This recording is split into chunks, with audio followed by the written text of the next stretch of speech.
bonsoir à tous, bienvenue dans Point de Vue, ravi de vous retrouver pour ce dernier rendez-vous de la semaine. Nous allons donner le maximum en ce vendredi avec 4 sujets passionnants que je vous propose de découvrir tout de suite en images. Pouvoir d'achat, Emmanuel Macron nous appauvrit-il?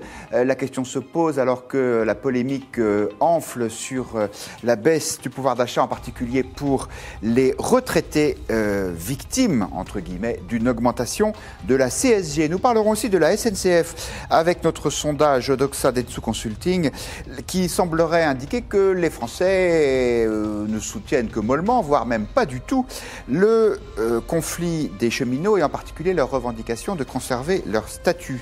Nous allons franchir les Alpes pour parler des élections italiennes qui ont lieu ce week-end et d'un sujet qui polarise toute l'attention pendant la campagne, à savoir l'immigration. Et puis à quelques heures de la 43e je crois, cérémonie des Césars, pardon parce que je n'ai pas vérifié, nous allons revenir sur une proposition de professionnels d'instaurer des quotas pour que les femmes puissent bénéficier de davantage de financement public dans la création cinématographique. Nous parlerons de ces 4 sujets avec 2 hommes et 2 femmes, parce que vous savez, ici, la parité, on prend ça au sérieux. Véronique Ressoul, je vous interdis de rire. Je vous souhaite la bienvenue. Vous êtes la directrice générale de Dentsu Consulting. Vous êtes chroniqueur dans le débat des grandes voix d'Europe 1. Et vous veillez comme personne sur les réseaux sociaux et ce qu'ils ont à nous dire. Bonsoir Eugénie Bastier. Vous êtes journaliste à la rubrique Débat et opinion du Figaro, rédactrice en chef politique de la revue Limite. Vous êtes aussi l'auteur de Adieu Mademoiselle, la défaite des femmes, publié aux éditions du CERF. Bonsoir Philippe Turle. Bonsoir. Vous dirigez la rédaction anglaise de RFI et vous êtes un confrère britannique. Et bonsoir Hervé Nathan, directeur adjoint de la rédaction de Marianne. Marianne qui nous régale cette semaine d'un dossier justement sur le pouvoir d'achat, très joliment titré, bravo confrère, la France de l'ISF contre France ISF contre France Nutella, ce qui laisserait penser qu'on ne mange pas de Nutella quand on paye l'ISF. À mon avis, ça reste à prouver. Enfin, on a bien compris l'esprit. Et bien justement, parlons-en du pouvoir d'achat. Est-ce qu'il y a effectivement un vrai sujet ou est-ce que c'est uniquement une polémique politique entretenue par l'opposition? Écoutez ce que répondait hier Emmanuel Macron à un retraité qui justement se plaignait de la baisse de son pouvoir d'achat consécutive à l'augmentation de la CSG. C'était à Châlons en Champagne. Moi, mon engagement premier, c'est d'abord de mettre toute la France sur le travail et qu'on éduque. Non, mais c'est vrai. Donc, moi, j'ai pas menti. J'ai dit dès le début. J'ai dit pour les gens qui sont, mais c'est 60% des retraités, donc 40% des retraités ne sont pas concernés par cette mesure. 60% des retraités sont CSG qui augmente. Mais ils bénéficieront de ce qu'on va déployer là en 2-3 ans sur la suppression de la taxe d'habitation. Mais il faut aussi faire en sorte que le travail paye mieux. Et donc, ce qu'on va faire, ce qu'on prend d'un côté, permet de baisser ce qui n'a jamais été fait. On va supprimer toutes les cotisations sociales salariales sur le chômage. Alors désolé, on ne va pas gagner le César de la prise de son avec cette chronique, mais c'était quand même intéressant cet extrait. Est-ce que vous êtes convaincu, Hervé Nathan, par cette démonstration du président de la République, disant bah oui, c'est vrai, on prend un peu à 60% des retraités, c'était le chiffre qu'il donnait, mais c'est pour permettre de baisser les charges sur les salariés, et donc c'est bénéfique pour le pays. Vous avez remarqué que le président était quand même un petit peu à la peine pour expliquer à un retraité qu'on lui prenait un petit peu pour aller donner à un salarié. Et dans l'opinion publique, quand on regarde les sondages, il y en a eu plusieurs dans plusieurs médias, c'est une mesure qui rend perplexe à la fois les salariés et les retraités. J'explique. Les salariés, ils sont certainement contents, parce que c'était l'objectif, c'était d'afficher un net à payer supérieur sur la fiche de paye, puisque l'augmentation de la CSG n'était pas aussi forte que la baisse de la cotisation, que la suppression de la cotisation chômage. Donc, le problème, c'est que les salariés, c'est à la fois des salariés, mais c'est aussi des conducteurs, c'est aussi des fumeurs, c'est aussi des gens qui payent des loyers, c'est aussi des gens qui payent des cotisations de mutuelles, etc. Quand ils font leur compte, de toute façon, ils n'ont pas vu d'augmentation de leur pouvoir d'achat, ils le savent, et d'une certaine manière, ce qui compte quand on est chef de famille, c'est ce qu'on peut payer à la fin du mois. Et donc, il n'y a pas de mesure, de point de politique, le gain est nul. En revanche, chez les retraités, l'incompréhension est d'autant plus grande que le président n'est pas revenu sur une des promesses, peut-être qu'il a été interpellé là-dessus, c'est qu'en fait, il avait annoncé que la barre, il y aurait un seuil de 1 200 € par mois, en dessous duquel on ne serait pas ponctionné par la CSG. La CSG n'augmenterait pas. Le problème, c'est qu'ils avaient oublié de dire quelque chose, c'est que c'était vrai pour une personne seule. Mais à partir du moment où c'est 2 personnes, le seuil descend à 950 €. Et à 950 € par mois, c'est quand même très très compliqué d'expliquer qu'on peut vous prendre une partie de votre pouvoir d'achat pour le répartir sur des salariés qui, en général, gagnent tous plus que le retraité. Pas en général d'ailleurs, parce que 950 €, il faut être à temps partiel pour avoir un salaire net de 950 €, déjà, ou en tout cas, ou à peu près. Mais beaucoup de salariés qui gagnent 1 fois, 2 fois, 3 fois, jusqu'à 4 fois, voire 5 fois cette somme de 950 €, eux vont gagner beaucoup d'argent dans cette histoire-là. Donc il y a une redistribution à l'envers qui est devenue incompréhensible pour le commun des mortels et pour l'opinion publique. Et ça se paye sévèrement dans les sondages, puisque le décrochage qui a été noté au mois de février de la popularité du président Premier ministre sont directement connectés à ce sujet-là. C'est d'autant plus connecté que même l'INSEE, qui a fait ce qu'on appelle le panel sur le moral des ménages, a noté une chute, enfin un abaissement, un retour de 3 ans en arrière du moral des ménages, dont la principale cause, c'était l'inquiétude future des ménages sur leur pouvoir d'achat pour l'année 2018. J'ajouterais pour terminer, parce que je ne voudrais pas monopoliser la parole pour Marianne, c'est que grosso modo, la perception des ménages, en l'occurrence, est exact. C'est-à-dire que les calculs des économistes disent en 2018, il n'y aura pas de gain de pouvoir d'achat pour l'ensemble. Les mesures fiscales ne donnent pas de gain de pouvoir d'achat pour la population. En revanche, au sein de cette population, il y a bien une France Nutella, celle qui va voir les promotions. Alors on a fait un peu de caricature. C'est celle qui, parce qu'elle est un peu gênée en fin de mois, va de préférence dans les magasins vers les prix les plus bas et les promotions, avec quelquefois les incidents qu'on sait.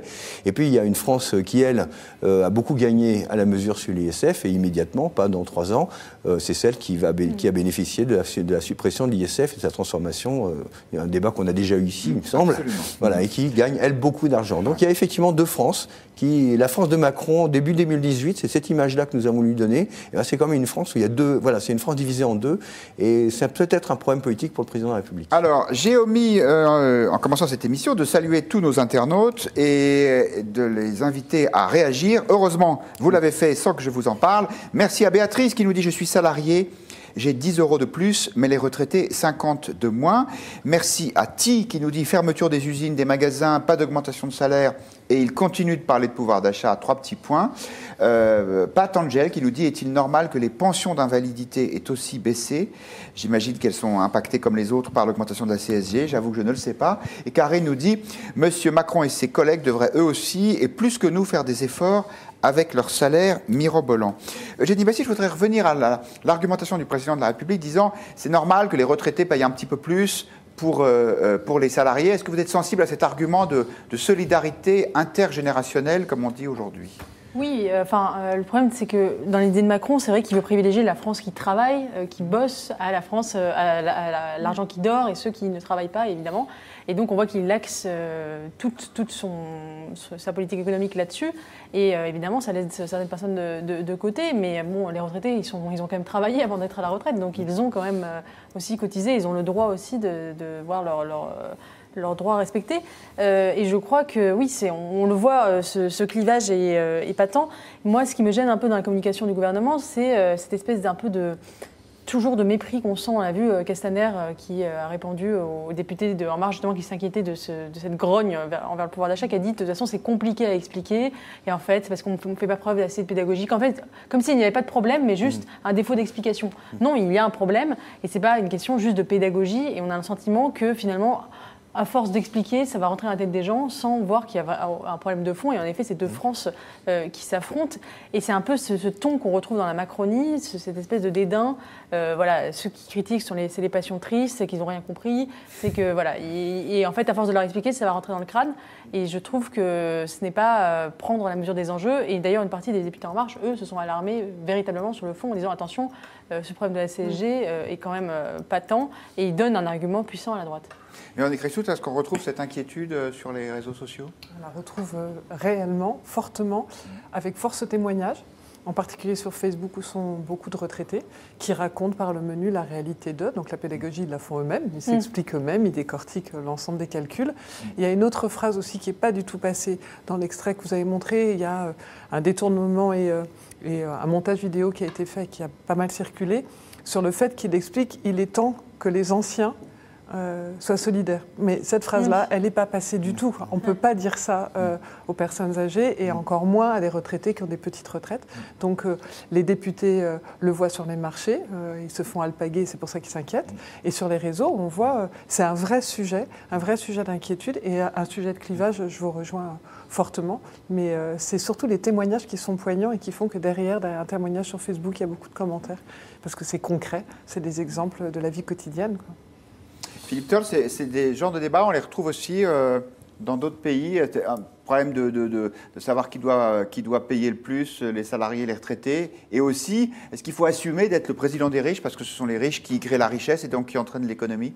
Je pense que être le président des riches, c'est une étiquette qui colle à Emmanuel Macron malgré lui. Et je pense que c'est pas bien pour lui que ça lui colle sur la peau parce qu'il est vu comme le président des riches et il n'a rien fait avec l'idée de taxer les retraités, de changer cette situation. Alors, je dirais que si, là où il a fait une erreur, c'est qu'il n'aurait pas dû imposer un impôt supplémentaire sur les retraités. Les retraités, on n'y touche pas parce que la population, d'une manière générale, il y a deux partie de la population auquel il ne faut pas toucher. La première, c'est les retraités, et la deuxième, c'est les enfants. Et donc, si on commence à toucher aux retraités, on dit c'est pas juste, parce qu'ils ont travaillé toute leur vie, vous avez raison, autour du plateau. En plus, c'est eux qui votent le plus. Maintenant. Oui. Parce que, bon, et je pense que le raisonnement dans tout cela d'Emmanuel Macron, c'est que les retraités, ils ont profité des 30 glorieuses, ils ont connu le plein emploi, ils ont tous été relativement bien payés. Donc, il n'y a pas de raison aujourd'hui, quand on est dans une situation de crise, où il y a beaucoup de chômage, où les gens tirent la langue pour trouver du travail, que ceux qui ont beaucoup profité du système ne contribuent pas un petit peu pendant leurs vieux jours. Sur le fond, c'est un argument assez honorable, mais en pratique, je pense que c'est extrêmement mal vu par la population. Et en plus de cela, les mesures qu'Emmanuel Macron a annoncées, à savoir la fin de la taxe d'habitation, tout ça, ça vient plus tard. Donc là, on est en plein dedans, tout le monde souffre, tout le monde dit « j'ai plus assez d'argent, le pouvoir d'achat est baissé », mais tout ce qui était proposé par le gouvernement, on n'a pas encore vu les fruits. Donc évidemment, on est dans un creux en attendant que les propositions de Macron commencent à porter leurs fruits. Nicole nous dit exactement l'illustration de votre propos. J'ai 85 ans et ma retraite diminue cette année. J'ai travaillé 40 ans dans le privé, je trouve ça pénible. Je regrette d'avoir voté pour ce président. D'un point de vue politique, Hervé Nathan, vous pensez que c'est un pari que fait Emmanuel Macron? Il se dit, OK, je suscite du mécontentement à court terme, mais l'économie va repartir grâce à mes mesures et donc les gens me remercieront à la fin? Moi, je pense que c'est, hélas, mon hypothèse, ma conviction, c'est que c'est typiquement le raisonnement technocratique. C'est-à-dire, on part d'une statistique qui est de dire, en France, les retraités sont la catégorie sociale qui est devenue, qui a un revenu relatif le plus important, c'est ce que disent les statistiques, alors que les actifs, et notamment les jeunes actifs, ont un revenu qui est relativement moins important, et donc on va répartir au sein de la population autrement les revenus. C'est typiquement un raisonnement technocratique. On voit il a beaucoup eu cours dans les couloirs de Bercy, la direction du Trésor, etc. dans les années précédentes. Oui, mais pardon, Hervé Nathan, je vous coupe, mais c'est vrai que la génération au-dessus de la nôtre, elle a pu devenir propriétaire parce qu'il y avait de l'inflation, parce qu'elle a pu s'endetter facilement, et qu'honnêtement, ils s'en sortent globalement mieux que nous. À 950 €, ils s'en sortent mieux que vous? Non, évidemment, il ne faut pas généraliser. Mais la réponse, elle est là. Oui. À 950 €, le retraité ou le couple de retraités qui a 2 fois 950 €, très peu de ça. Enfin, il y a beaucoup de salariés qui bénéficient ce mois-ci, depuis le mois de janvier de la CSG, ne peuvent pas dire qu'ils s'en sortent mieux que nous. Excusez-moi, le réel, c'est ça. Oui, et c'est ce que disent. Quand je dis nous, c'est nous les salariés. Oui, je ne vais pas mettre ma situation personnelle. Je n'ai pas dit oui, mais nous les salariés, absolument, nous les salariés. Vous avez raison sur les retraités qui dans beaucoup de cas. C'est pour ça que je dis que c'est typiquement technocratique. On prend les retraités, allez hop, on fait une mesure, et c'est bon. Et en plus, on la calibre du point de vue budgétaire, c'est-à-dire pour que ça fasse bien sur la fiche de paie, il faut tant de milliards d'euros, c'est 4,5, je crois. Il fallait trouver 4,5 milliards. Donc on a pris les revenus on prend les revenus des retraités et on voit jusqu'où ça baisse jusqu'à 950 € de revenus pour un couple. Et bien allons-y. Ce que j'allais dire, c'est que c'est très bien, on a 950 € aujourd'hui, mais si on ne fait rien, bon là on revient sur le problème des retraites, si on ne fait rien aujourd'hui, là on a quand même assez d'actifs pour payer les retraites de ceux qui sont à la retraite. Mais le jour où les actifs aujourd'hui soient à la retraite plus tard, quelle retraite est-ce qu'ils vont toucher? C'est ça le problème. Donc, ça, c'est un autre sujet. Mais il faut relativiser sur l'ensemble des Ça éléments. pourrait être encore pire, nous dit Philippe Turle. Donc, Non, mais ça va peut-être l'être. oui, peut-être même que ça va être encore Le pire raisonnement demain. macroéconomique général, pour terminer, pour aller jusqu'au bout, le raisonnement macroéconomique général du président de la République, c'est de dire il faut que la France retrouve sa compétitivité, donc il ne faut pas d'augmentation de salaire en général, de façon à ce que les salaires des Allemands, notamment, passent au-dessus des salaires horaires des ouvriers français, et de façon à ce que la France retrouve sa compétitivité. Ça, c'est une ligne très très forte de la politique économique du gouvernement. Donc, ça conduit à répartir à l'intérieur du pays autrement les revenus entre les actifs et les non-actifs. C'est ça c'est le stade raisonnement du président de la République. Heureusement que vous êtes là pour nous expliquer ce qui effectivement n'est pas toujours simple. Et quand sur Twitter, qu'est-ce qu'on en pense? Est-ce qu'on est appauvri ou pas avec M. Macron? C'est presque 2 tiers, 1 tiers. Donc c'est plutôt oui à 63%. Quelques commentaires d'internautes. Le droitiste nous dit que les retraités n'ont pas connu la crise pour la plupart. Tandis que Béatrice témoigne, Macron pourra-t-il continuer longtemps de diviser pour mieux taxer? En mai, nous fêtons les 50 ans de mai 68, qu'ils s'en souviennent. C'est vrai que ça, c'est les... Je vais juste faire une... Alors attendez, parce que moi j'ai quelque chose à dire, Hervé Nathan, je vais vous couper la parole, une fois n'est pas coutume. Les privations, il n'y a pas que les gens... À la retraite, il n'y a pas que des 68 ans. Il y a aussi des gens, excusez-moi, ma mère a 87 ans, elle est encore vivante, et elle a connu la montée du fascisme, la guerre, et juste l'après-guerre. Je peux vous dire que ces gens-là, ils ne méritent pas un type de traitement idéologique de ce type-là. Et c'est un peu ce que dit Virginie Wenzal, ils bossaient dur. Nos retraités, ils n'ont pas connu les 35 heures. Ils méritent de vivre décemment, comme la nouvelle génération d'actifs dont je suis. Oui, je disais que c'était les 50 ans de mai 68. Et avant que vous ne me coupiez la parole, cher Hervé Nathan, je m'apprêtais à faire la promotion d'un magazine excellent qui s'appelle Le Figaro Magazine, qui consacre son numéro de ce week-end aux 50 ans de mai 68, vu avec le regard, qui n'est pas exempt de subjectivité, par Jean Sévilla et Éric Zemmour. Voilà, c'est dit. Rendez-vous dans les kiosques si vous n'êtes pas encore abonné. On passe à un autre sujet qui est celui de la réforme de la SNCF et de la fin annoncée du statut des cheminots, non pas pour les cheminots déjà en poste, mais pour ceux qui seront embauchés dans l'avenir. Ça fait l'objet d'un sondage Odoxa Densu Consulting que nous allons décrypter tout de suite ensemble, chère Véronique, si ça vous va bien. On commence par le premier renseignement qui est le plus spectaculaire. Près des 3/4 des Français sont favorables à la suppression du statut des cheminots. 72% des Français, et c'est à peu près un consensus parce que l'on soit de droite ou de gauche, qu'on soit jeune ou vieux, qu'on fasse partie du privé ou du public, globalement, on arrive à peu près à ce chiffre-là, donc sur toutes les catégories des Français. Et globalement, les uns et les autres, vous voyez, c'est à peu près équivalent. Oui, c'est ça qui est passionnant, c'est que même à gauche, il y a une petite majorité qui dit oui, il faut finir. Hein. Donc après ça, on essaiera de comprendre ce qui s'est passé, pourquoi on arrive à ce résultat. Mais globalement, ils sont plutôt favorables donc, à la disparition de ce statut. C'est pas forcément qu'ils les jugent comme privilégiés, c'est plus un sujet de, voilà, il n'y a pas de raison qu'il y ait un statut spécifique, parce qu'on entend souvent les syndicalistes qui disent mais on ne peut pas nous stigmatiser en disant que nous sommes des privilégiés. En tout cas, quand on regarde les mots associés sur les réseaux sociaux à ce statut, le mot privilégié ne ressort pas particulièrement. On n'a pas l'impression que ce sont des gens qui roulent dans un luxe incroyable, loin de là, ou qui aient des avantages incroyables. C'est plus que ce statut.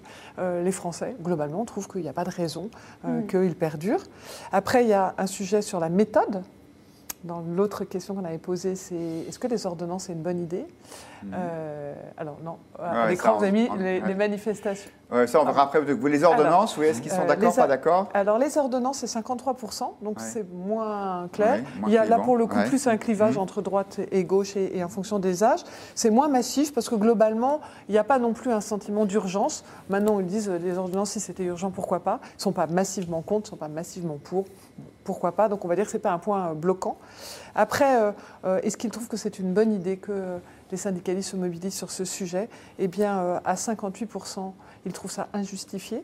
Alors là encore, il y a des clivages, là pour le coup, entre la droite et la gauche, mais globalement, 58% disent qu'il n'y a pas de raison. Et pourquoi il n'y a pas de raison? En fait, c'est qu'ils disent, ce statut, il s'arrête pour les gens qui vont être embauchés, pas pour ceux qui l'ont, donc il n'y a pas de raison non plus de faire une grève. Et en revanche, 64% d'entre eux craignent qu'il y ait des grèves aussi importantes qu'en 95. Donc en fait, ils ne sont pas très rassurés quand même, les Français, en disant qu'il ne faudrait quand même pas que l'affaire s'emballe. Ça les embête un peu. Toujours est-il que si on regarde après, parce que ça c'est des questions, donc si on vous pose une question, vous répondez à la question. Après, quand on observe ce qui se dit sur les réseaux sociaux, le sujet n'est pas tant ce sujet, on va dire, du statut du cheminot, où là, globalement, voilà. Mais c'est plus, c'est quoi cette réforme ? En fait, on parlait tout à l'heure de pédagogie sur le sujet de la CSG. Là, en fait, ce qu'on lit un peu partout, c'est les questions que se posent les internautes sont plus les mots qui ressortent, c'est le service, le prix, les horaires, la ponctualité, la propreté et le sujet de la dette. Et ils ne comprennent pas quelle est finalement la réforme annoncée par le Premier ministre, hormis ce sujet de statut, où là ils disent c'est pas de changer de statut qui va résoudre le problème de la dette, ou alors il y a quelque chose... Si on en revient, Philippe Torle, à ce sujet du statut des cheminots, mais qu'est-ce qui nous est arrivé à nos autres Français? En 1995, les Français soutenaient massivement les cheminots en disant qu'ils faisaient grève par procuration quand les mêmes cheminots bloquaient le pays pour ne pas que leur statut évolue. Puis là, il semblerait qu'ils aient changé d'avis. Qu'est-ce qui s'est passé à votre avis? Je pense que la mentalité a complètement évolué depuis 1995. On a un chômage qui est quand même bien élevé en France. Et les niches fiscales dont on a beaucoup parlé et qui sont mal vues, je pense, par une majorité des Français qui ne comprennent pas que eux qui travaillent dans les usines n'ont pas de niche fiscale, qui payent plein pot leurs impôts, qui n'ont pas une réduction quelconque quelque part, ne comprennent pas que dans certaines catégories, on a des privilèges que les autres n'ont plus.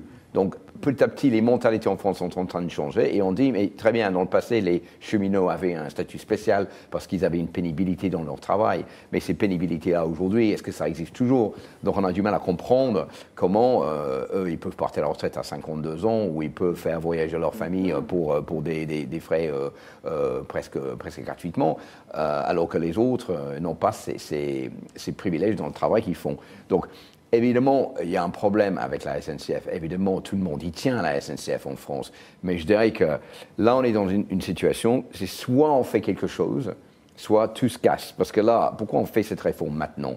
C'est parce que les portes s'ouvrent pour la compétition qui va venir en France. Si la SNCF ne se modernise pas, se met au niveau européen pour pouvoir confronter d'autres chemins de fer qui peuvent venir en France, là, la SNCF va être dans une situation encore plus grave. Et juste pour terminer, je vous rappelle qu'en Grande-Bretagne, à l'époque de Mme Thatcher, elle avait privatisé les chemins de fer.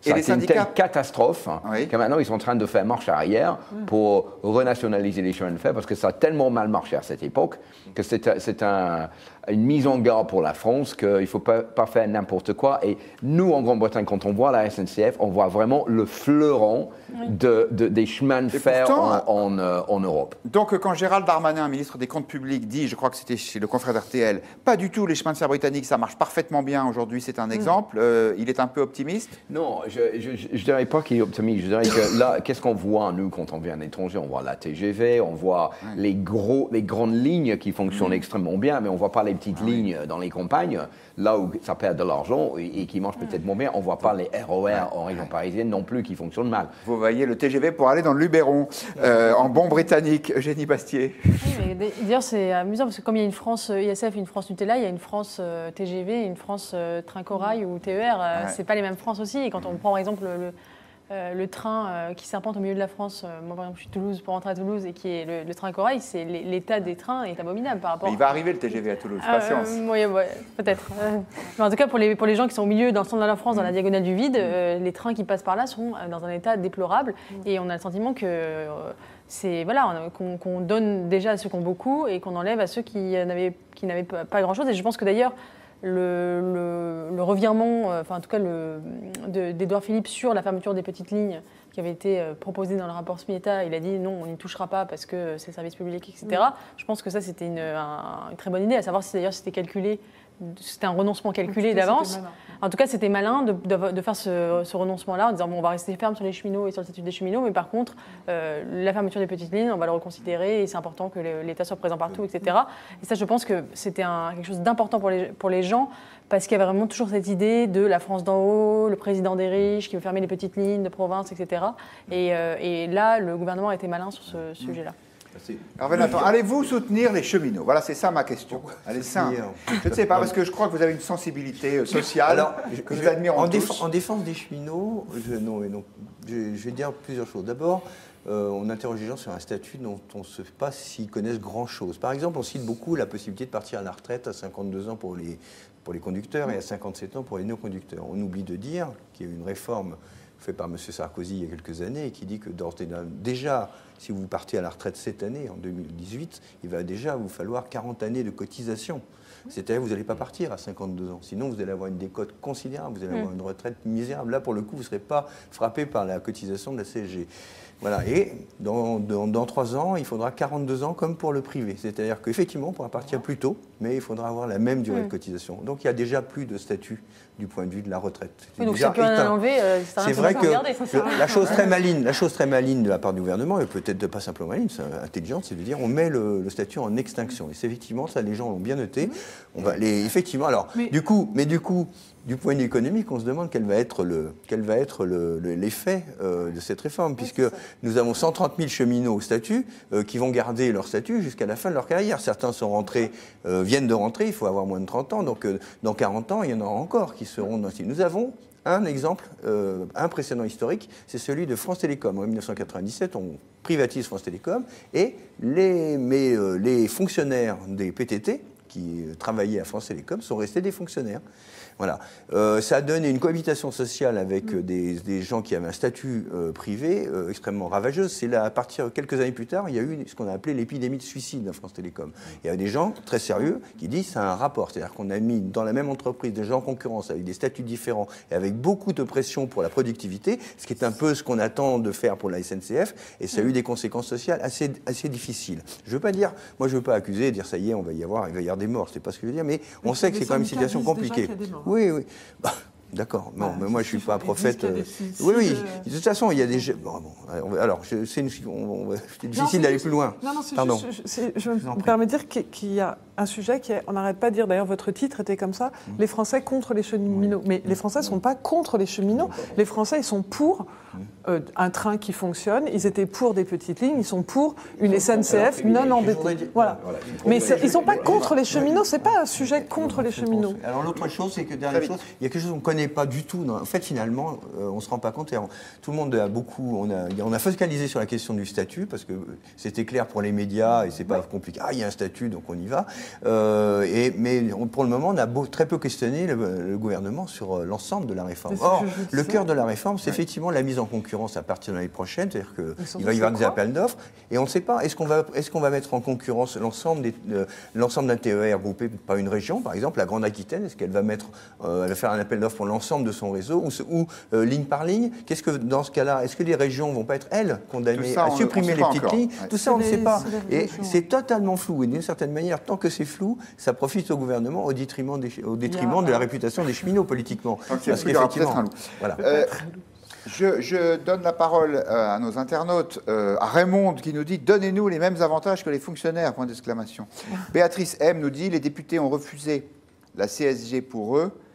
Comment s'en prendre aux cheminots ensuite ?» François nous dit « Depuis quand exige-t-on que le service public soit rentable ?» Tandis qu'Alain témoigne, je crois que les Français tiennent à la SNCF, mais ne comprennent pas tous ces avantages, notamment le statut des cheminots. Ce n'est pas le cas d'Yves, qui lui dit « Je suis pour les cheminots, ils travaillent la nuit et par tous les temps ». C'est vrai, même s'ils ne sont pas complètement les seuls. On passe à un sujet international avec les élections italiennes. Élections législatives qui vont avoir lieu. Plusieurs forces politiques s'affrontent. Il y a un sujet qui revient énormément dans cette campagne, c'est celui de l'immigration. Vous savez, l'Italie est l'une des portes d'entrée en Europe. Je crois que 600 000 personnes sont entrées déjà depuis ce grand mouvement. Marc Lazare, l'universitaire, nous disait ce matin dans le Figaro, oui, l'immigration est devenue l'enjeu majeur, plus encore que les préoccupations des Italiens pour l'emploi et les taxes. C'est notamment le cas pour l'un des partis en lice dans cette campagne, la Lega, la Ligue, l'ancienne Ligue du Nord qui a été rebaptisée la Ligue tout court. Je propose d'écouter tout de suite son président, Matteo Salvini. Qualcuno dice più Europa, io dico più Italia. Sono gli italiani che hanno bisogno di essere tutelati e garantiti da invasioni di campo altrui noi governeremo in un'Europa che fa poche cose e le fa bene, possibilmente che difenda i confini. 5 millions sont rentrés dans le Nord. Cet enjeu d'immigration, il est contesté par un certain nombre d'autres candidats. Écoutez tout de suite Cécile Kyenge, c'est une députée européenne italienne, c'est aussi une ancienne ministre du gouvernement d'Enrico Letta. Je dois dire que c'est un peu surréal, puisque l'immigration est devenue le seul front de commerce des forces politiques extrémistes de l'Italie. C'est-à-dire, il y a un climat de peur, puisque ces forces, ces organisations utilisent l'argumentaire de l'invasion. Et c'est une campagne électorale, à mon avis, de mauvais goût, puisque on n'arrive pas à parler exactement des programmes. On parle plutôt du malaise de la population, on parle plutôt de la peur de la population. Et ça, je crois que ça ne sert pas à l'Italie. Philippe Turle, si on parle autant des peurs et des malaises de la population, c'est parce qu'ils sont réels. Il y a encore une fois, peut-être même plus que le chiffre que j'ai donné de migrants qui entrent en Italie. Et ça a un peu déstabilisé la société italienne. Vous savez, la société italienne a toujours eu des arrivées d'immigrés. Il y avait des Africains d'abord qui sont venus travailler, surtout dans le nord du pays, qui étaient quand même accueillis les bras ouverts. Tout ça, ça a commencé à évoluer avec le 11 septembre, où on n'a plus parlé des Africains, mais on a commencé à parler des musulmans. Et évidemment, avec la vague migratoire à cause des conflits en Syrie et en Irak et en Afghanistan, ça fait monter la sauce encore plus. Et on voit une espèce de changement de mentalité en Italie. Et évidemment, avec le populisme, qui est un fonds de commerce qui marche plutôt bien, pas seulement malheureusement en Italie, mais on a vu ça en Grande-Bretagne avec le Brexit. Parce que tout ça, c'était basé sur des mensonges, sur le fait qu'on va quitter l'Union européenne et c'est la fin de l'immigration. Bon, c'est totalement faux. Mais pour moi, c'est un fonds de commerce parce que sur les autres mesures que le nouveau gouvernement italien doit prendre pour sortir le pays de la récession, pour booster le chômage, pour faire travailler les jeunes, où il y a une espèce de chômage en masse, il n'y a pas vraiment de recette. Donc on dit oui, on va renvoyer 600 000 immigrés chez eux, on va baisser les impôts, on va mettre un impôt unique pour tout le monde, c'est l'un des projets de Berlusconi. L'immigration est devenue un fonds de commerce parce que c'est facile comme sujet. Mais là où il faut quand même souligner quelque chose, c'est que là dont on ne parle jamais en Italie, c'est les immigrés qui sont déjà sur place, qui travaillent et qui sont nécessaires pour faire marcher l'économie italienne. Si on renvoie tous ces gens-là, eh bien l'Italie, ce sera encore plus mauvais état qu'actuellement. Eugénie Bastier. Oui, d'accord, mais là, vous dites qu'il y a toujours eu des immigrés en Italie, mais là, on est quand même dans une vague sans précédent, puisqu'il y a 5 millions d'étrangers en Italie. Et surtout, ça se combine avec un solde démographique négatif, puisque l'Italie a perdu 100 000 personnes dans sa population en 2017. Donc, il y a une angoisse, en effet, qu'en France, on appellerait l'angoisse du grand remplacement, mais elle est vraiment d'autant plus vivace en Italie, parce qu'il y a cette conjonction de deux phénomènes que nous, on n'a pas forcément. Et c'est vrai que l'immigration est devenue l'enjeu majeur. En début février, il y a un Italien nationaliste qui a tiré sur des migrants parce qu'il voulait venger le meurtre d'une jeune Italienne dont sont soupçonnés 3 Nigérians. Donc ça fait un scandale en Italie. Il y a des manifestations de néofascistes et d'antifascistes qui rappellent un peu d'ailleurs les années de plomb.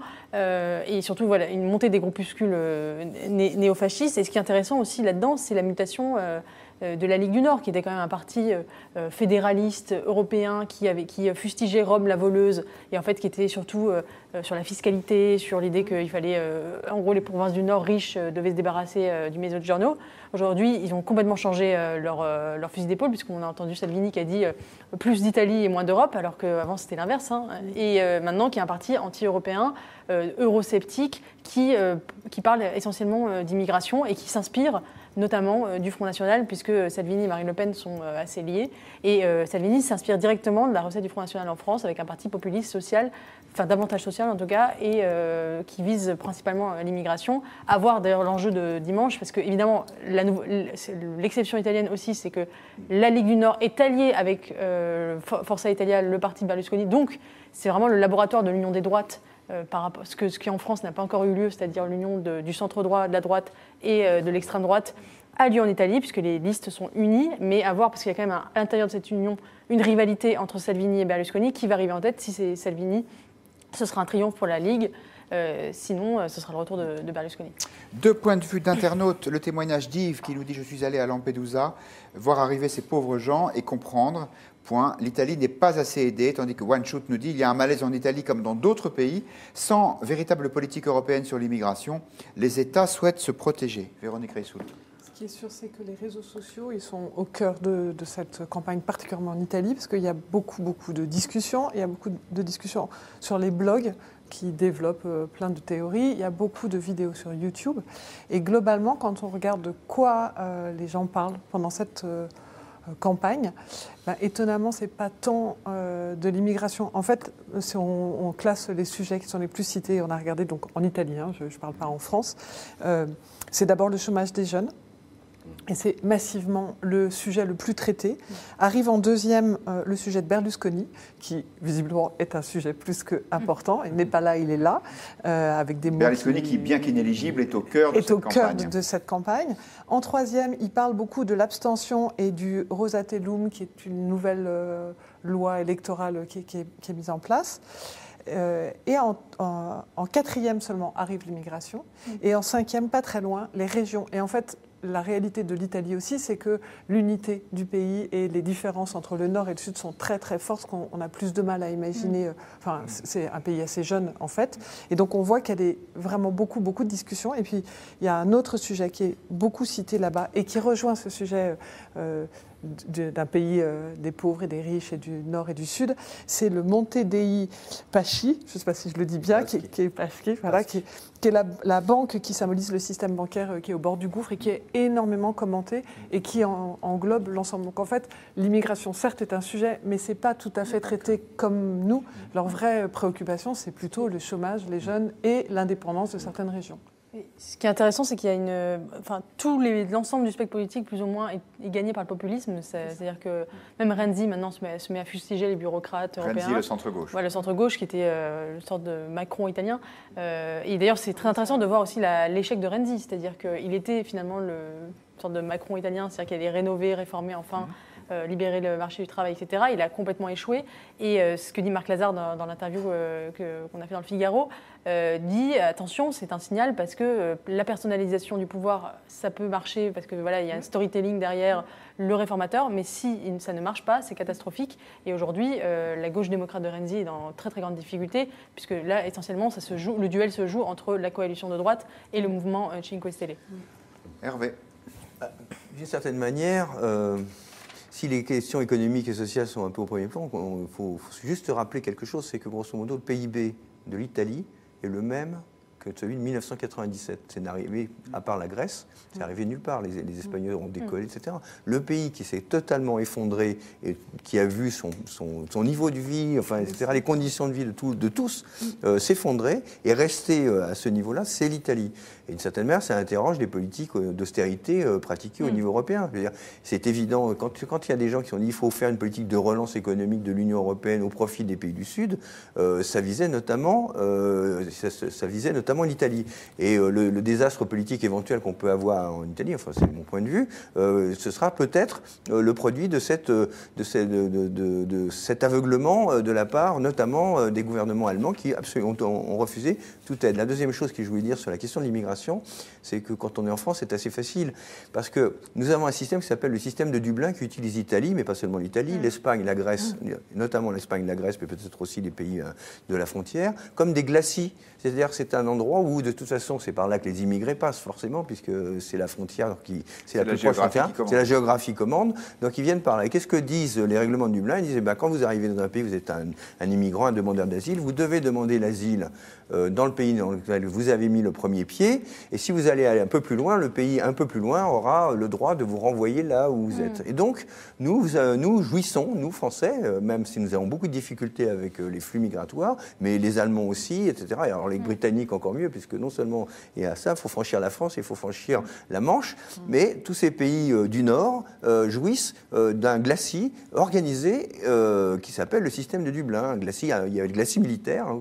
pour ceux qui connaissent la stratégie, mais il y a un glacis immigrationniste, enfin d'immigration. Eh bien, nous avons organisé ça, et c'est pour ça que quand on parle de renégocier Dublin, moi je mets au défi je mets au défi, enfin, j'attends toujours la renégociation des traités de Dublin, parce que ça veut dire que les Français, les Allemands, les Danois, les Néerlandais, les Britanniques, qui ne font pas tout à fait partie de cet ensemble-là, devront accepter de prendre leur part. Ouais, ils sont restés précautionneusement à Et c'est pour ça l'écart, que ça les explique aussi la propagande anti-européenne de l'extrême droite italienne, en disant il nous faut maintenant, c'est pas plus d'Europe, il faut plus d'Italie, parce que plus d'Europe, ça ne viendra jamais, notamment regardez l'immigration. Quand les Français ont un immigré sur un territoire qui vient de chez nous, ils nous le renvoient. Plus d'Europe, c'est plus d'immigration. C'est exactement ce que nous dit John Z. L'Italie doit gérer l'immigration de plein fouet sans avoir l'économie de l'Allemagne. Évidemment que la population grande, tandis que One Shot nous dit en général les citoyens européens sont pour l'immigration à la seule condition qu'elle soit choisie et contrôlée, tandis que 33 nous dit, et ça c'est juste même si on n'en a pas beaucoup parlé, compte tenu des promesses électorales sans fin et sans fond tenues par les différents partis, qu'en restera-t-il après les élections? Et c'est vrai que, en particulier chez Berlusconi, le catalogue de promesses de toutes sortes est assez vaste. Très vite, Philippe, un dernier mot là-dessus. Il y a 3 questions que je me pose. La première, c'est qui, évidemment, va gagner avec quelle coalition pour faire quoi après? Deuxième question, c'est comment ils vont faire pour faire marcher toutes leurs promesses de campagne, de baisse d'impôts, de cadeaux fiscaux à tout le monde. Là, ça va être complètement impossible. Donc, et troisième question, une question assez grave pour l'Union européenne, c'est que Berlusconi est l'un des autres partis dont j'ai oublié le nom, est beaucoup plus russe, beaucoup plus pro-russe, qui aime bien Vladimir Poutine. Comment ça va se faire en Europe quand l'Europe doit prendre des situations contre la Russie et quel rôle jouera l'Italie là-dessus? Tout ça, c'est des grands inconnus en dehors de la question de l'immigration. Moi, j'avoue que je ne savais même pas qu'il y avait une proximité entre Berlusconi et les Russes. Merci de nous l'apprendre. Il nous reste quelques minutes pour parler un peu de cinéma. Ce soir, c'est la cérémonie des Césars, mais comme on n'a pas le palmarès, on ne vous en parlera pas. En revanche, ce qu'on sait, c'est que hier, chez nos confrères du Monde, un certain nombre de professionnels ont demandé des quotas dans le cinéma. Alors, pour faire court, il y a un financement public assez important pour le cinéma français et disent les signataires, ça profite plus à des films faits par des hommes que par des femmes. C'est pas normal, il faudrait que ce soit 50-50 au nom de la parité comme sur ce plateau. Et Françoise Dissenne, la ministre de la Culture, elle est d'accord, elle l'a dit hier sur Europe 1. Alors vous dites ça peut entrer, vous dites que vous êtes attentive à la question. Est-ce que vous y êtes favorable? Bien sûr que je suis favorable et on va le voir avec Frédéric Bredin qui est en charge et qui est d'abord, je vous signale que les 3 institutions qui s'occupent du cinéma, que ce soit la FEMIS, que ce soit le CNC et que ce soit Unifrance, sont dirigées par des femmes qui ont cette sensibilité-là. Et c'est vrai qu'aujourd'hui le problème c'est que les femmes ne se sentent pas autorisées. Finalement, elles sont sur les bancs des écoles, dans toutes les écoles d'art. Mais après, bizarrement, elles disparaissent. Eugénie Bastier, est-ce que vous êtes favorable à la mise en place de quotas dans le cinéma français? Je suis non seulement défavorable, mais je trouve que c'est indécent.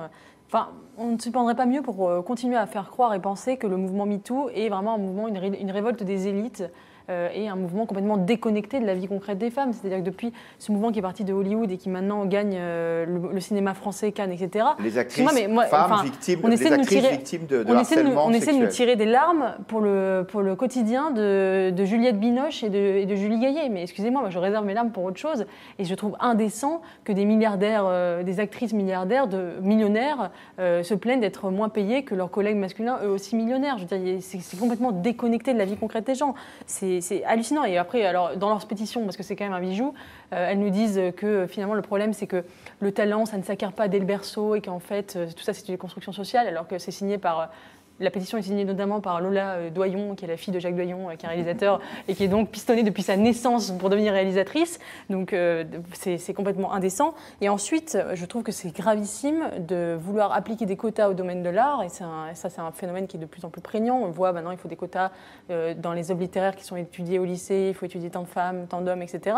Je trouve que c'est une pente glissante. C'est vraiment le dogme égalitariste qui s'applique et qui s'étend jusqu'à l'art où seul le talent doit primer.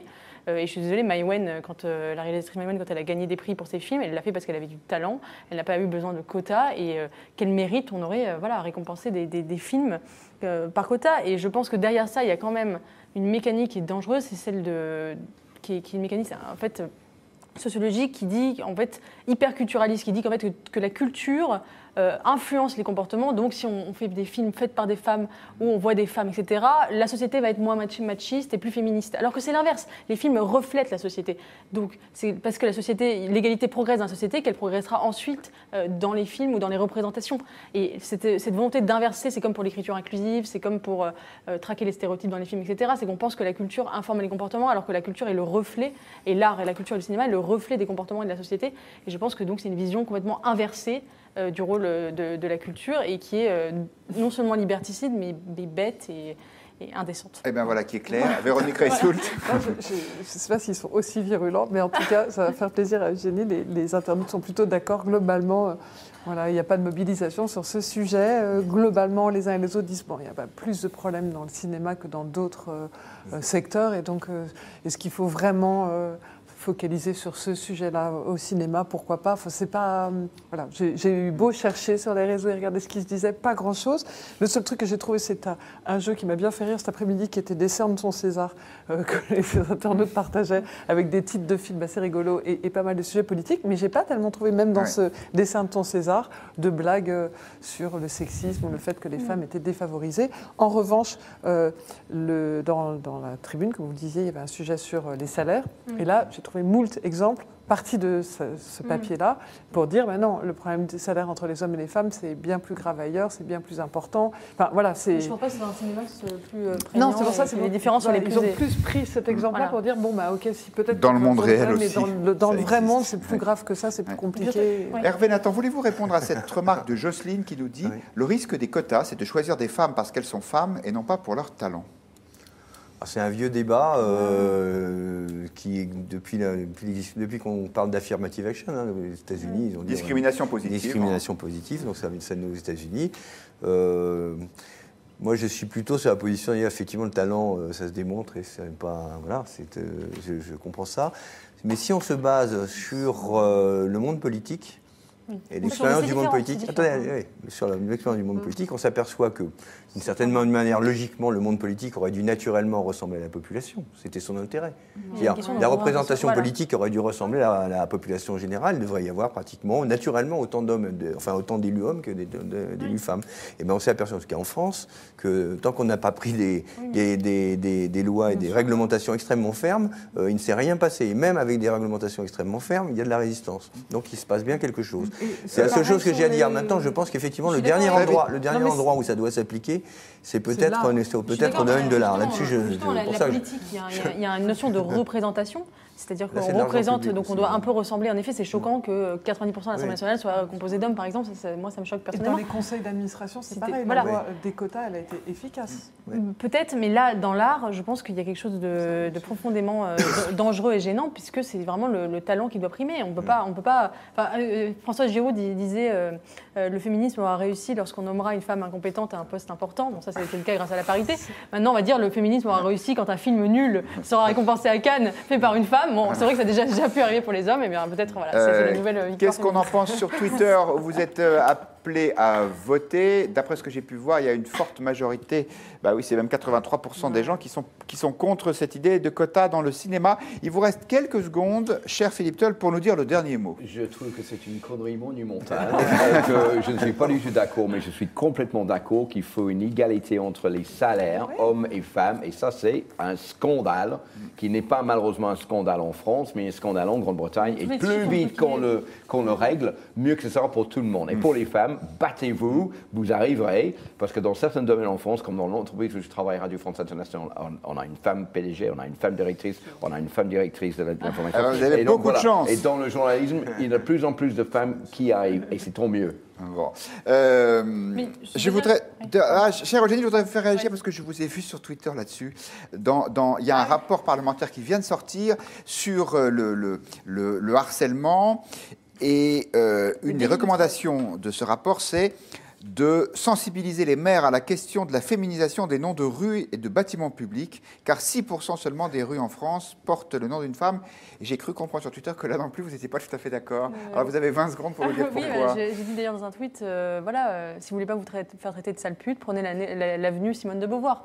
C'est un peu décalé, quoi. C'est-à-dire on pense qu'en féminisant les noms de rue, on va lutter contre le harcèlement, et c'est toujours la même mentalité, c'est-à-dire de dire que finalement, en faisant des changements culturels, en visibilisant les femmes dans l'espace public, ça va rendre la société plus féministe. Moi, je ne crois pas. Je crois que ça se fait naturellement par évolution, enfin, évidemment en prenant une égalité de droit, et qu'ensuite, mécaniquement, ça va se refléter dans la culture, dans le cinéma, dans les femmes mises en avant, etc. Et c'est toujours cette volonté d'ingénierie sociale. Je pense vraiment que ça n'aura aucune incidence, et je suis absolument choquée qu'on puisse payer des gens pour fournir de telles propositions et de telles recommandations. Voilà, dans ces rapports décalés. Merci beaucoup. En tout cas, je dois dire à Madame la ministre de la Culture, si elle nous écoute, qu'à point de vue, c'est très paritaire, parce que la présentation, c'est un jour un homme, un jour une femme. On est dans les clous. Ouf, je vais peut-être réussir à sauver mon job. En tout cas, c'est terminé pour ce soir. Merci beaucoup. Point de vue, ça repart lundi, même heure, même endroit.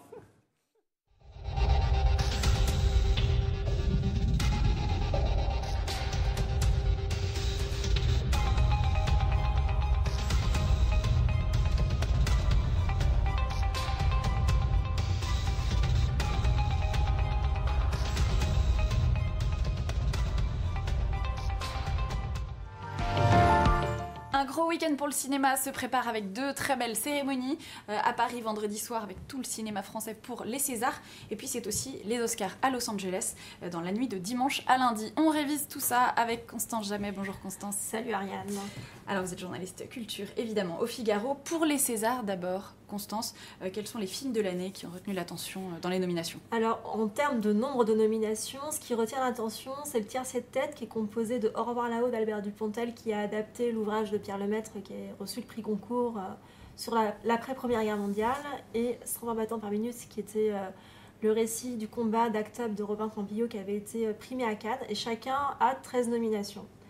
Et ensuite, c'est Le sens de la fête, la comédie d'Éric Toledano et d'Olivier Nakache, qui clôture le tiercé avec 10 nominations. D'accord. Vos pépites à vous, Constance, alors, celles qui ont échappé peut-être à d'autres, mais pas vous. Alors moi, je veux dire que j'ai beaucoup aimé les 3 films que je viens de citer. Ouais. Et je rajouterai un petit coup de cœur plus personnel, c'est Patient de Grand Corps Malade, qui est nommé, je crois, à 4 reprises, et qui est nommé à la fois en meilleur premier film et au César du meilleur film. Et j'ai trouvé son récit d'une longue rééducation et de faire face au handicap très réaliste, très bouleversant, et je recommande à tout le monde d'aller voir ce film, de le revoir si c'est possible. Je pense qu'il faut aussi prêter un coup d'œil à des films peut-être que le grand public a moins vus, mais qui a été un succès d'estime critique et une cote d'amour impressionnante. Par exemple, je pense à Petit Paysan ou encore à Jeune Femme de Laetitia Doche, donc ce sera intéressant de voir si ces films savent tirer leur épingle du jeu. C'est noté. Une nouveauté cette année qu'on peut peut-être mentionner, Constance, c'est le César du public, qui est vraiment une nouveauté. Alors c'est une nouveauté qui est quand même dans les rouages ou dans la pensée des Césars depuis assez longtemps, puisque ça remonte à Bienvenue chez les Ch'tis de Danny Boone. C'est-à-dire que ce film a un succès populaire immense et douche froide au César, 0 nomination. Donc Danny Boone est un peu contrarié. Il fait remarquer que quand même les Césars adorent le drame, mais les comédies populaires, ils savent pas les sélectionner, les citer et encore moins les récompenser. Et donc apparemment, il y a eu une discussion en coulisses pendant plusieurs années sur comment faire pour que la comédie soit mieux représentée. Et donc le prix du public, c'est une stratégie. Alors, ce qui est dommage, c'est que c'est un prix purement mathématique, c'est-à-dire que c'est le film français qui fait le plus d'entrées. Donc là, ça va être le lauréat. Coïncidence, c'est Danny Boone avec Red Dawn, pardon. On peut imaginer que l'année prochaine, ce soit le 3e volet des Tuches. Après, ce qui est un peu étrange, c'est que c'est un procédé qui n'existe ni aux Oscars, ni aux Oscars anglais, les BAFTA. Et donc, du coup, est-ce qu'on peut se demander, est-ce qu'avoir un prix purement mathématique, est-ce que c'est vraiment très pertinent? C'est une autre démarche, en tout cas. Et donc, ce sera intéressant de voir si c'est un prix qui est amené à durer ou qui va rester quelques cérémonies et après partir vers autre chose. Au niveau des Oscars, alors les grands favoris, donc inratables, et puis après vos préférences. Alors, les grands favoris, d'après les experts en Oscars, c'est vraiment un métier pour des journalistes de la presse spécialisée qui ne font que ça toute l'année. Depuis quelques mois, la course s'est cristallisée entre d'un côté La Forme de l'eau de Guillermo del Toro, donc qui est un film un peu fantastique, onirique, qui raconte l'idylle assez improbable mais très douce entre une femme de ménage muette et un monstre aquatique dans un laboratoire secret de l'armée américaine dans les années 60 sous la guerre froide. Et donc ils ont 13 nominations. On est proche du record de nomination des Oscars. C'est généralement le film qui a le plus de nominations, c'était 14. Et ensuite, on a un film qui est totalement rien à voir, c'est de l'humour noir, du réalisme, du néo-western, c'est Les Panneaux de la Vengeance, Three Billboards, où Frances McDormand, qui a raflé tous les prix de l'année pour la meilleure actrice, joue une mère endeuillée qui humilie la police et qui se bat pour découvrir qui a tué sa fille et qui veut faire pression sur les officiers de police pour savoir comment ils peuvent retrouver l'assassin. Et donc, mais après, en même temps, avec les Oscars, ce qui est bien, c'est de se dire qu'il y a toujours la possibilité d'avoir une surprise, un coup de théâtre in extremis. Ça peut être autre chose. Ça peut tout à fait être autre chose. Potentiellement, tout est possible. Ouais. Et donc, après, s'il fallait chercher celui qui pourrait gâcher ce match annoncé, on pourrait regarder soit du côté de Dunkerque, de Christopher Nolan, qui a 8 nominations et qui pourrait enfin peut-être battre sa malédiction, parce que jusqu'à présent, le pauvre, il a été snobé par l'Académie des Oscars. Ou encore Get Out de Jordan Peele, qui est un film d'horreur. Et donc là, c'est vraiment notable parce que les Oscars, généralement, accordent peu d'attention à ce genre. Et c'est un film d'horreur, certes, mais c'est aussi une satire sociale qui critique le racisme ordinaire dans l'Amérique actuelle. Et donc, il y a un côté politique qui est engagé que pourraient apprécier les votants. Et ce qui est de bon augure pour Get Out, et ce qui est très rare, c'est que c'est un film qui a une nomination meilleur film, meilleur scénariste et meilleur réalisateur. Tout ça pour... Jordan Peele, dont c'est le premier long métrage, donc c'est quand même assez exceptionnel. Merci beaucoup Constance. On rappelle qu'un dispositif spécial est à retrouver tout au long du week-end. Les équipes du Figaro Culture sont mobilisées pendant plusieurs heures et vous y serez d'ailleurs Constance, on pourra vous retrouver. Donc j'espère que vous passerez ces 2 nuits avec nous. Voilà, merci beaucoup et à très bientôt pour un nouveau Focus. Merci.